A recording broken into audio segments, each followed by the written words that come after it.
Hello everyone, welcome to my channel. I hope everyone is having a wonderful day.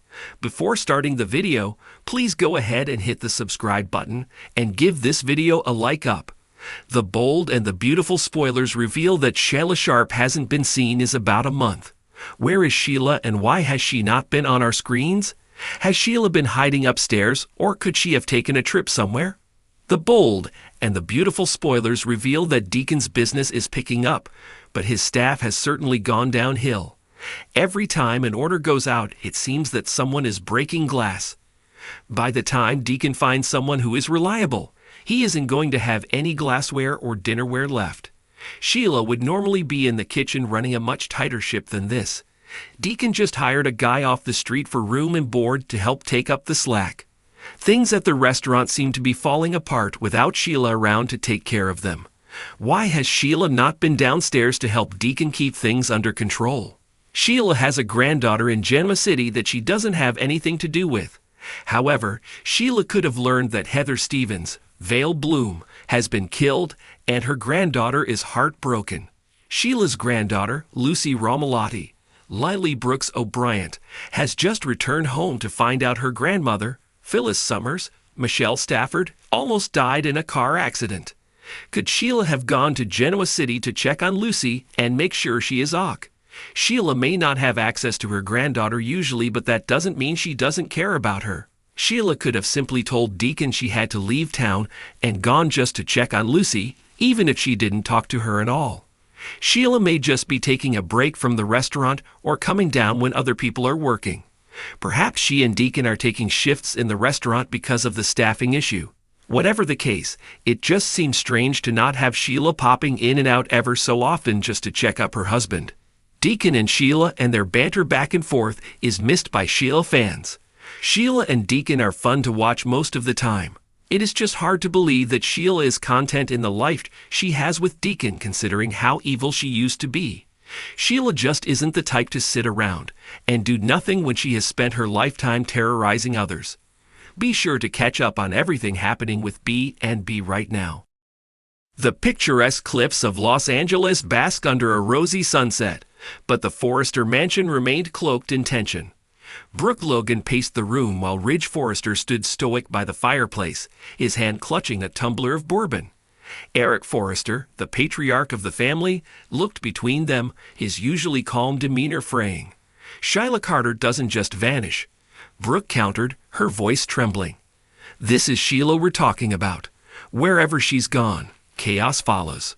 Sheila Carter, the notorious schemer who had haunted the Forresters for decades, had seemingly evaporated into thin air.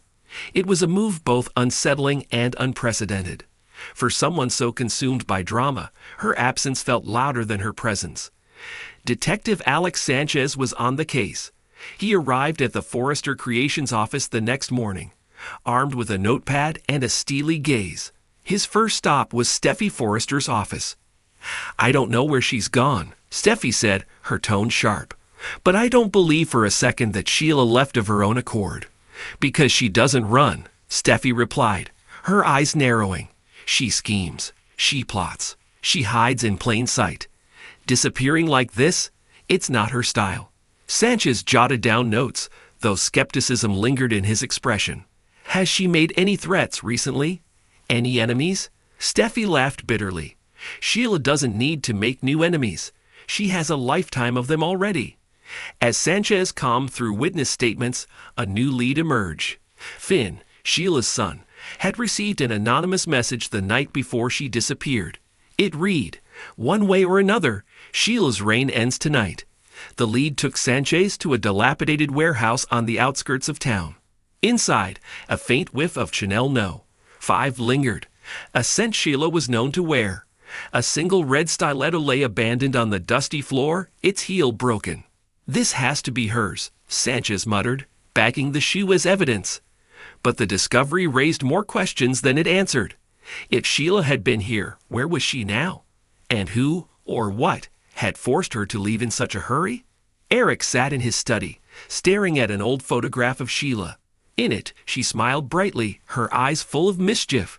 He couldn't help but feel a pang of guilt. Despite everything she had done, there was a time when Sheila had genuinely loved him, or at least, that's what he wanted to believe. What if something's happened to her? Eric asked aloud as Quinn entered the room. Quinn scoffed. Something should have happened to her years ago. Sheila's gotten away with too much for too long. Eric sighed. I just can't shake the feeling that this time is different. Back at the Forrester Creations office, Steffi and Finn were piecing together their own theories. Finn couldn't ignore the nagging feeling that his mother's disappearance was somehow his fault.